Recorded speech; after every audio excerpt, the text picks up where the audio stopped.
Ladies and gentlemen, we are due for an update. Bitcoin is absolutely falling off a cliff. We're currently sitting at around $85,000, 85,800 right now. I'm going to be showing you the levels I'm looking at for the downside and the upside and what I'm expecting overall. If you've been following along, I've been expecting lower and I'm going to show you why I've been expecting that and also what happened in the last 2 or so days here, okay? So let's jump straight into it because it's been quite wild. All right, so if we get straight into it, what we were talking about in the last video was this very significant level, which we've since lost, and that was sitting at around $90,000. And as you can see, we did find support on that level over here, but the trend has been so strong that we've since flushed down, okay? So if we want to zoom in on that level here, let's just go put a little line here. We can see the more local price action. So yeah, we were bouncing, we had to push a bit, double bounce back up. And then since then, we've just rocketed down, taking out the lows yet again. So we've lost that key level I'm looking at, and now I'm expecting lower. Now my targets, I've been raising them in this video, well, previous videos here before, starting at 84. So let's have a look at this. So, well, actually, 83. It's a range, right? Because I think the bottoming zone, which we're gonna find ourselves in a bottom, is going to be somewhere in this neighborhood. It's going to take a while, though. I don't think it's going to be instant in terms of a reversal. I'm really what I'm feeling is we come in, tinker around here, form some sort of structure, take everyone out again, and then resume up for the dead cat bounce. Whether that dead cat bounce is coming at 96 or 105. So those are your two levels for that. But let's not get too far ahead of ourselves in that case. So what we saw was the failed support at around $90,000, which had a bounce. It did have a bounce. There was a scalp trade to be made because you did have a bounce of around, what was it percentage-wise? 3.8%, so not bad.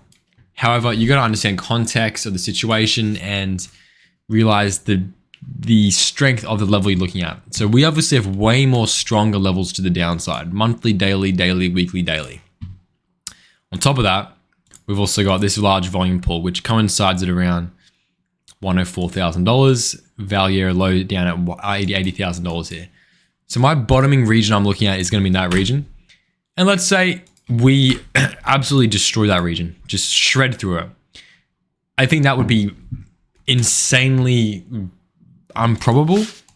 And I think, at least in the respect of it shredding down, I think we'll at least find some sort of ping pong bounces here, if anything. So it will give you a place to get out of a trade if you're in a bad trade. It's very unlikely we're just going to slice through this like we've sliced through a lot of these levels here before. Even then, we haven't sliced through. We've still found ourselves bouncing off certain key points. But overall, you would say we're in a downtrend, right? So my highlight and my key point here is we have very strong support coming. So let's not get bearish at support. You know, it's fine to be bearish up here, which I was. And I've very clearly spoke about the 107, 400 resistance level, which we tapped into, we rejected. And I've taken a few scalps here. I've lost some, I've won some on this range down. Overall, I'd say I'm very neutral in this terms of my trading in this downtrend.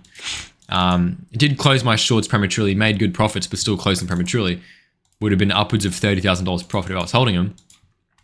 But I'm really sitting here looking at longs in this region. I'm just going to wait till we get there. If we don't get there, then I'm not going to be taking any positions because I'm not going to rush because that's how you lose your money.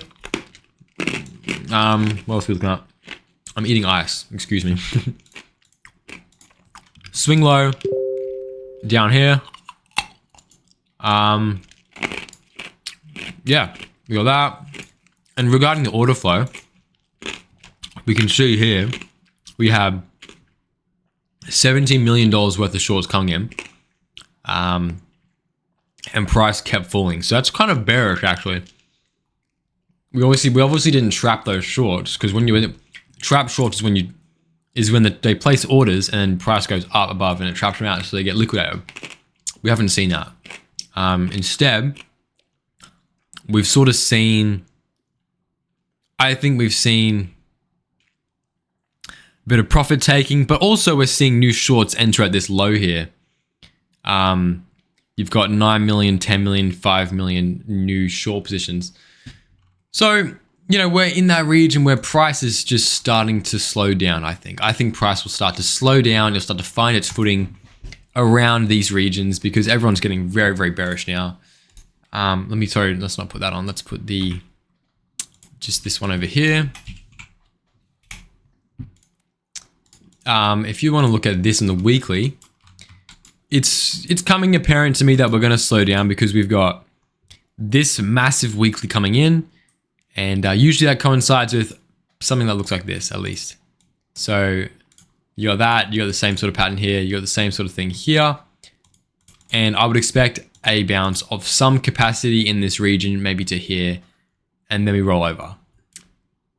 Because we can't have this bear market happen in a matter of a month. Like, we can't have this go down all the way down to here. It's unrealistic, right? So yeah, price will obviously find its footing. Just really the question is where it will. I know a lot of people in the market have been majorly hurt, and I just feel sorry for the market participants who don't know what they're doing, because the market's brutal and there's no crying in the casino. And I think the ones who are patient will ultimately get rewarded, right? So yeah, to me, I'm just looking at these lower levels again, and I want to highlight that. I'm not interested in trade unless we hit there. We failed my key level, which I was looking at, which was here. We obviously had scalp trades in it, but we failed to go up any high capacity. So it's only natural I expect lower prices to come at around 82. I'll just say this bracket. I'll make a video when we get to the bracket. That's more important to me than trying to pinpoint where it's going to bottom. Other than that, I think, let's see what this trend line, I'm just curious to see. Yeah, we failed that through. Other than that, I think that's kind of about it. I don't have any other expectations right now. I'm not really interested in taking a short after we've had a 30% drawdown. So if anything, it's a long, but it's got to be in the right levels. So in here, and then I'll be basing off what we're seeing in the order flow. We haven't seen anything special. We have not seen anything crazy bullish right now. We're still seeing lower lows in Delta, lower lows in CBD. Open interest, same sort of thing. So it's just showing that the range is in. We're in bearish market structure. Other than that, I'd say that's what I'm looking at, guys. And yeah, if there's any questions, raise them up to me. I'm happy to answer them all. Other than that, yeah, you know what I'm looking at, guys. And I will update you when we get there and what happens, because I think this will be very pivotal as the market cipher, MACD, whatever you want to call it, finds its footing here. As we find our footing in key zones, a dead cat of some sort should come. So yeah, that's my expectations, and I will catch you then for when I do take a long trade. Other than that, stay safe out there. Don't ruin your portfolio, make dumb decisions like I've done in previous bull markets, and touch grass and enjoy life. So life isn't all about the markets. But yeah, anyway, guys, catch you later. Have a good one. And yeah, that's it.